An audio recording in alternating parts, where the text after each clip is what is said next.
नमस्कार दोस्तों, स्वागत है आप सभी का यूट्यूब चैनल एबी टेक में। दोस्तों इस वीडियो में हम बात करेंगे यूपी पॉलिटेक्निक संस्थानों में जो भर्तियां आई हुई हैं यूपी पीएससी के थ्रू, उसके बारे में। इसका विज्ञापन कल जो है वो 15 सितंबर को जारी हुआ है और इसके लिए ऑनलाइन आवेदन भी स्टार्ट हो चुके हैं। दोस्तों आपको बताना चाहेंगे कि राजकीय पॉलिटेक्निक संस्थानों में प्रवक्ता और प्रधानाचार्यों की भर्ती के लिए 2018 में नोटिफिकेशन जारी हुआ था लोक सेवा आयोग के द्वारा। तो 2018 वाले नोटिफिकेशन को जो लोक सेवा आयोग है उसने 7 सितंबर को रद्द कर दिया। एलिजिबिलिटी क्राइटेरिया में कुछ चेंजमेंट हुआ था AICTE की तरफ से, इस वजह से ये नया विज्ञापन जारी किया गया है और इस नए विज्ञापन में एलिजिबिलिटी क्राइटेरिया में काफ़ी कुछ बदलाव हुआ है, साथ में सिलेक्शन प्रोसेस में भी बदलाव हुआ है। तो देख लेते हैं सारी चीज़ें इस वीडियो में। आपको दोस्तों ये बताना चाहेंगे कि यहाँ पर जो अभ्यर्थी हैं वो फ्रेश और ओल्ड दोनों प्रकार के अभ्यर्थी आवेदन कर सकते हैं। ऐसी कोई बाउंडेशन नहीं है कि जो 2018 में आवेदन किए थे सिर्फ वही आवेदन करें, ऐसा कुछ नहीं है। नए पुराने सभी अभ्यर्थी आवेदन कर सकते हैं। तो सबसे पहले यहाँ पर हम बात करेंगे पदों के बारे में, कौन कौन से पद हैं और उनकी वैकेंसी कितनी है। तो सबसे पहला जो पद देखिए वो प्रिंसिपल का पद है। कैटेगरी वाइज वैकेंसी देख सकते हैं, टोटल 13 पद हैं प्रिंसिपल के। इसी तरह से अब दूसरा जो पद है वो लेक्चरर का है इंजीनियरिंग एंड टेक्निकल ब्रांचेस में। लेक्चरर के कई तरह के पोस्ट हैं यहाँ पर, कुछ नॉन इंजीनियरिंग ब्रांच भी हैं और कुछ इंजीनियरिंग ब्रांच भी हैं। तो इंजीनियरिंग ब्रांच के अंतर्गत कई सारे पद हैं, जैसे लेक्चरर मैकेनिकल इंजीनियर, ठीक है, इसके 238 पद हैं। लेक्चरर इलेक्ट्रिकल इंजीनियरिंग, इसके 213 पद हैं। लेक्चरर सिविल इंजीनियरिंग, इसके 125 पद हैं। लेक्चरर इलेक्ट्रॉनिक्स इंजीनियरिंग, इसके लिए 145 पद हैं।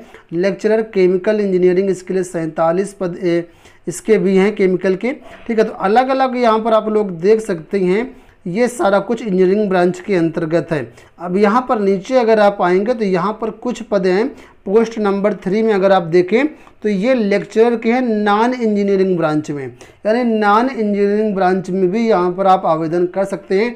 जैसे लेक्चरर फिजिक्स के 57 पद हैं, लेक्चरर केमिस्ट्री के 48 पद हैं, लेक्चरर इंग्लिश के 50 पद हैं, लेक्चरर मैथमेटिक्स के 60 पद हैं और लेक्चरर इसके अलावा और भी देखिए पद यहाँ पर हैं। वर्कशॉप सुपरिटेंडेंट के पद हैं 16 पद कुल मिलाकर के हैं। लाइब्रेरियन के आपके 87 पद हैं। टोटल पदों की संख्या की बात करें 1370 पदों का जो ये नया विज्ञापन है वो जारी किया गया है, ठीक है। रिजर्वेशन जो रूल्स यूपी के हैं उसी के अनुसार ही आपको मिलेगा। अब यहाँ पर अगर आप नीचे आएंगे तो यहाँ पर अन्य चीज़ें दी गई, हम यहाँ पर मेन चीज़ें देख लेते हैं। अब यहाँ पर देख रहे हैं हम लोग एलिजिबिलिटी क्राइटेरिया के बारे में। तो यहाँ पर एलिजिबिलिटी क्राइटेरिया जो हम प्रिंसिपल का और लेक्चरर का बताएंगे, बाकी के लिए आप लोग दे सकते हैं नोटिफिकेशन। तो प्रिंसिपल पद के लिए देखिए नोटिफिकेशन में क्या मांगा गया एलिजिबिलिटी क्राइटेरिया, ठीक है। PhD and first class at either's bachelors और मास्टर्स लेवल, यानी बैचलर में या मास्टर लेवल में आपका जो 60% होना चाहिए, किसी एक में चलेगा, और PhD आपका होना चाहिए, ठीक है। इसके बाद यहाँ पर देखेंगे अगर आप नीचे तो लिखा with minimum 16 years of experience in teaching at degree और diploma level in technical education research industry, यानी आपको 16 साल का एक्सपीरियंस भी होना चाहिए डिग्री या डिप्लोमा लेवल पर। और लिखा है out of which at least 3 years shall be post PhD experience, यानी पोस्ट PhD एक्सपीरियंस 3 साल का होना चाहिए और 5 साल का एक्सपीरियंस जो आपका HOD का होना चाहिए, यानी हेड ऑफ डिपार्टमेंट के रूप में। तो ये क्वालिफिकेशन है प्रिंसिपल के लिए। इसी तरीके से यहाँ पर अथवा में करके दिया गया, अगर आपके पास ये वाली नहीं है तो नीचे दिया गया है, ये अगर आपके पास है तो अभी आवेदन कर सकते हैं। लिखा है फर्स्ट क्लास एट बैचलर्स और master level in the relevant discipline में 60% आपका होना चाहिए, या तो बैचलर में हो यानी ग्रेजुएशन में या पोस्ट ग्रेजुएशन में। और साथ में बोला गया यहाँ पर एंड मिनिमम 20 ईयर एक्सपीरियंस होना चाहिए आपका टीचिंग का डिग्री या डिप्लोमा लेवल पर, ठीक है। और जिसमें बोला गया है कि आउट ऑफ 5 साल का जो एक्सपीरियंस है वो HOD कम से कम होना चाहिए, ठीक है। तो ये आपका प्रिंसिपल के लिए हो गया। अब लेक्चरर में देखते हैं। लेक्चरर में जो है यहाँ पर इंजीनियरिंग और नॉन इंजीनियरिंग 2 तरह की पोस्ट है और उसमें भी देखिए यहाँ पर इंजीनियरिंग की बात करते हैं। पहले तो लेक्चरर मैकेनिकल इंजीनियरिंग की बात की गई। यहाँ पर जो है लेवल 9A में आपको एंट्री होगी। यहाँ पर अगर लेवल 9 एम एंट्री पे देखेंगे तो 56,100 रुपये मिलेगा, और लेवल 10 में अगर एम एंट्री पे देखेंगे तो 57,700 रुपये मिलेगा। तो इसमें बोला गया कि इंजीनियरिंग टेक्नोलॉजी के लिए बोला गया कि BE BTech या BS इन रिलेवेंट डिसिप्लिन, यानी BE आपने रिलेवेंट डिसिप्लिन से किया हो या BTech किया हो या BS आपने किया हुआ है, ठीक है, विद फर्स्ट क्लास कम से कम 60% से। कुल मिलाकर के आप समझ लो ये कि अगर आप मैकेनिकल इंजीनियरिंग से BTech किया हुआ है या BE किया हुआ है या BS किया हुआ है और आपके 60% बन रहे हैं तो आप इस पद के लिए फॉर्म भर सकते हैं। लेकिन अगर आपके पास कुछ और एक्स्ट्रा क्वालिफिकेशन है तो आप लेवल 10 में भी जा सकते हैं। उसके लिए यहाँ पर ये देखिए बोला गया है कि बैचलर्स एंड मास्टर्स डिग्री, यानी बैचलर डिग्री भी होना चाहिए, साथ ही मास्टर डिग्री भी आपके पास होना चाहिए इन रिलेवेंट डिसिप्लिन। और आगे बोला गया है कि विद फर्स्ट क्लास 60% से बैचलर डिग्री या मास्टर डिग्री भी। और बोला गया है कि in either up to at the time of selection, ठीक है। तो अगर आपके पास ये चीज़ें हैं तो आप लेवल 10 में भी जा सकते हैं। इसी तरीके से यहाँ पर अलग अलग जो है इसमें जो ट्रेड हैं उसके अनुसार एलिजिबिलिटी क्राइटेरिया बताया गया है। फिलहाल हम लोग देख लेते हैं नॉन इंजीनियरिंग के जो सब्जेक्ट हैं। नॉन इंजीनियरिंग में अगर देखें तो यहाँ पर लेक्चरर फिजिक्स का पद है, इसमें देखिए क्या मांगा गया है। तो इसमें भी सेम उसी तरीके से एंट्री आपके 2 तरीके से हो सकती है, 9A में भी हो सकती है और 10 में भी हो सकती है, और डिपेंड करेगा आपके पास एलिजिबिलिटी क्या है।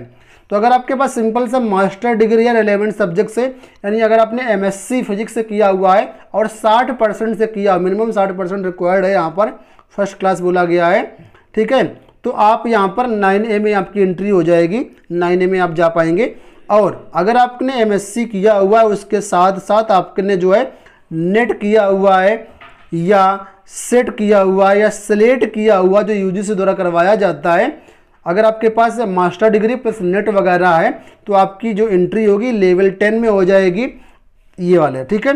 तो ये एलिजिबिलिटी इसी तरीके से फिजिक्स में है, इसी तरीके से केमिस्ट्री में है, इसी तरीके से मैथ में है, तो ठीक है, इसी तरह इंग्लिश में है। तो आप जो भी एलिजिबिलिटी है उसके अनुसार आप लोग फॉर्म भर सकते हैं और उसी के अनुसार आपको सैलरी वगैरह यहाँ पर जो है मिलेगी, ठीक है। अब हम लोग बात कर लेते हैं, बहुत से ऐसे अभ्यर्थी होते हैं जिनका ग्रेड सिस्टम होता है तो उसको परसेंटेज में कैसे चेंज करेंगे। तो यहाँ पर एक टेबल दी गई, इस टेबल के अनुसार जो है आप ग्रेड पॉइंट को परसेंटेज में अपना जोड़ सकते हैं, कैलकुलेट कर सकते हैं। जैसे किसी अभ्यर्थी का 6.75 ग्रेड पॉइंट मिला हुआ है तो इसका मतलब उसका 60% वो माना जाएगा, ठीक है। एज की बात कर लेते हैं तो एज यहाँ पर देखिए बोला गया कि प्रिंसिपल के लिए जो एज है मिनिमम 35 साल होनी चाहिए और अधिकतम 50 साल होनी चाहिए। 1 जुलाई 2021 से आपकी एज की गणना की जाएगी। इसी तरीके से लेक्चरर की जो पोस्ट है उसके लिए बोला गया कि मिनिमम 21 साल होना चाहिए, अधिकतम 40 साल होना चाहिए। 1 जुलाई 2021 से इसकी भी गणना होगी। और जो एज रिलैक्सेशन मिलता है रिजर्व कैटेगरी को, तो जो नियम शर्तें हैं उसके अनुसार ही एज रिलैक्सेशन आपको दिया जाएगा, ठीक है। अब आपको यहाँ पर बताना चाहेंगे दोस्तों, यहाँ पर जो आपका सिलेक्शन होगा वो बेसिकली 2 तरीके से होगा। पहला आपका यहाँ पर रिटन एग्जाम होगा और दूसरा आपका इंटरव्यू होगा। रिटन भी होगा और इंटरव्यू भी होगा। रिटन का पेपर वगैरह अभी हम आपको बता देंगे, उससे पहले आप कुछ चीज़ें यहाँ पर हैं उनको समझ लीजिए। 14वां पॉइंट देख के बहुत ही महत्वपूर्ण पॉइंट लिखा है, two times candidate to the number of vacancy shall be called for interview, यानी सिर्फ 2 गुना अभ्यर्थी ही इंटरव्यू के लिए यहाँ पर बुलाए जाएंगे जितनी वैकेंसी है। वैकेंसी के सापेक्ष में 2 गुना अभ्यर्थी ही बुलाए जाएंगे, ठीक है, ज़्यादा अभ्यर्थी नहीं बुलाए जाएंगे। तो इस बात का आप लोग बहुत ध्यान रखें। कुल मिलाकर रिटर्न आपको अच्छा करना पड़ेगा ताकि आपको इंटरव्यू के लिए आपकी कॉल हो। और यहाँ पर देखिए लिखा है रिटर्न एग्जाम में जो आपका नेगेटिव मार्किंग का भी प्रावधान किया गया है। 0.33 यानी 1/3 की यहाँ पर आपको नेगेटिव मार्किंग भी पे करनी, मतलब नेगेटिव मार्किंग भी आपको पेनाल्टी के रूप में लगेगी। अगर पासिंग मार्क की बात करते तो मिनिमम जो कट ऑफ यहाँ पर रखा गया है वो रिजर्व कैटेगरी के लिए 35% रखा गया है, साथ में जो अनरिजर्व कैटेगरी है उसके लिए 40% है मिनिमम पासिंग मार्क है। लेकिन पासिंग मार्क लाने से कुछ नहीं होगा, आपको हाई से हाई मेरिट लानी पड़ेगी ताकि आपका इंटरव्यू के लिए कॉल हो और आपका फाइनल सिलेक्शन भी हो। और दोस्तों यहाँ पर आप लोग समझ लीजिए लिखित परीक्षा का सिलेबस और एग्जाम पैटर्न वगैरह। तो यहाँ पर जो आपकी फाइनल मेरिट बनेगी उसमें आपके लिखित परीक्षा के भी नंबर जुड़ेंगे और इंटरव्यू के भी नंबर जुड़ेंगे। तो कुल मिलाकर के देखिए 2 पेपर आपके होंगे सभी के लिए।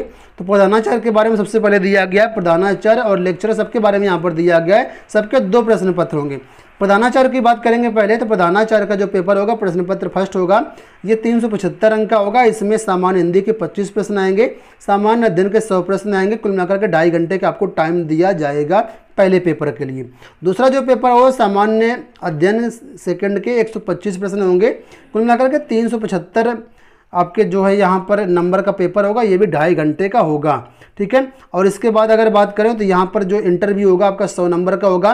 फाइनल मेरिट जो बनेगी 375 का प्रथम पेपर, 375 का सेकंड पेपर और 100 नंबर का इंटरव्यू, 850 नंबर के हिसाब से मेरिट बनेगी। अब यहाँ पर अगर लेक्चरर की बात कर लेते हैं, लेक्चरर वगैरह में कैसे क्या एग्जाम होगा, तो यहाँ पर देखिए लेक्चरर के बारे में लिखा है व्याख्याता, देखिए लिखा है, और कर्मशाला अधीक्षक लिखा है। व्याख्याता में देखिए यहाँ पर भी 2 पेपर होंगे। पहला जो पेपर होगा आपका वो सामान्य हिंदी का होगा, 25 प्रश्न होंगे। एक प्रश्न 3 नंबर का होगा, 75 अंक का होगा ये। और इसमें दूसरा सेक्शन भी है, जिस सब्जेक्ट से आप डालेंगे तो उसका मुख्य विषय जो आपका होगा उसमें देखिए अलग अलग विषय रहेंगे। फिजिक्स से डालेंगे तो फिजिक्स, केमिस्ट्री से डालेंगे तो केमिस्ट्री, ये आपको मुख्य विषय के रूप में रहेगा। इसके 100 प्रश्न आएंगे, 300 नंबर का होगा, यानी 375 नंबर का आपका जो कुल मिलाकर के पेपर होगा आपका ये फर्स्ट वाला, और 2.5 घंटे का आपको इसमें भी समय दिया जाएगा। इसी तरीके से दूसरा पेपर होगा, ये भी 375 नंबर का ही होगा, लेकिन इसमें 2 सेक्शन होंगे। 2 सेक्शन पहले वाले में भी हैं, पहले पेपर में 2 सेक्शन रहेंगे, दूसरे पेपर में भी 2 सेक्शन रहेंगे। तो दूसरा पेपर जो आपका होना है इसमें देखिए 2 सेक्शन कौन कौन से हैं। तो पहला सेक्शन है सामान्य अध्ययन का, 25 प्रश्न इसमें रहेंगे, 75 अंक का। और दूसरा देखिए यहाँ पर जो सेक्शन रहेगा वो मुख्य विषय का रहेगा, मुख्य विषय 2, ठीक है। और इसके 100 प्रश्न रहेंगे वही 300 नंबर के, और टोटल जो आपका पेपर होगा 375 नंबर का ये भी होगा। 2.5 घंटे का समय यहाँ भी आपको मिलेगा। तो कुल मिलाकर के जो आपका, आप यहाँ पर थोड़ा सा मैं जूम आउट कर दिया है, तो यहाँ पर देखिए सारी चीज़ें दी गई, आप लोग इसका स्क्रीनशॉट ले सकते हैं। ये प्रथम पेपर है और ये द्वितीय पेपर है। प्रथम पेपर में सामान्य हिंदी और मुख्य विषय 1 आएगा, और द्वितीय पेपर में सामान्य अध्ययन और मुख्य विषय 2 आएगा। यहाँ भी फिजिक्स पूछा जाएगा, यहाँ भी फिजिक्स पूछा जाएगा। जो फिजिक्स से अप्लाई करेंगे संबंधित विषय आपको यहाँ पर भी देना पड़ेगा और यहाँ पर भी देना पड़ेगा, लेकिन थोड़ा सा पेपर के पैटर्न में क्वेश्चंस में अंतर होगा, ठीक है। तो इसमें अभी अगर लेक्चरर की बात कर लेते हैं तो 850 के हिसाब से यहाँ पर भी मेरिट बनेगी। 375 नंबर का प्रथम पेपर, 375 नंबर का द्वितीय पेपर और 100 नंबर का इंटरव्यू। इस तरीके से 850 की मेरिट यहाँ पर भी बनेगी।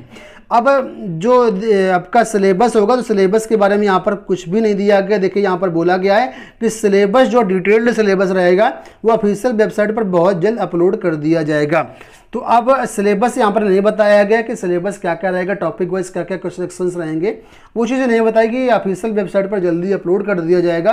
तो जब भी इसका सिलेबस आता है तो चैनल के माध्यम से आप लोगों को अपडेट कर दिया जाएगा। हमारे चैनल के माध्यम से, वीडियो के माध्यम से आप लोगों को सिलेबस बता दिया जाएगा। इसके अलावा जो हमारी वेबसाइट है governmentjobcenter.com, वहाँ पर भी सिलेबस के सेक्शन से जब भी सिलेबस आएगा तो उसको सिलेबस को आप लोग डाउनलोड कर पाएंगे। तो कुल मिलाकर के अगर आप इसमें पात्र हैं, तैयारी करना चाहते हैं, तो आप लोग जो है वो तैयारी कर सकते हैं, फॉर्म भर सकते हैं। फॉर्म भरे जा रहे हैं, फॉर्म governmentjobcenter.com के माध्यम से आपको अवेलेबल करवा दिए गए, वहाँ से जाकर के आप लोग फॉर्म भर सकते हैं, ठीक है। जैसे सिलेबस वगैरह अन्य चीज़ें आती हैं तो वो भी आपको बता दिया जाएगा।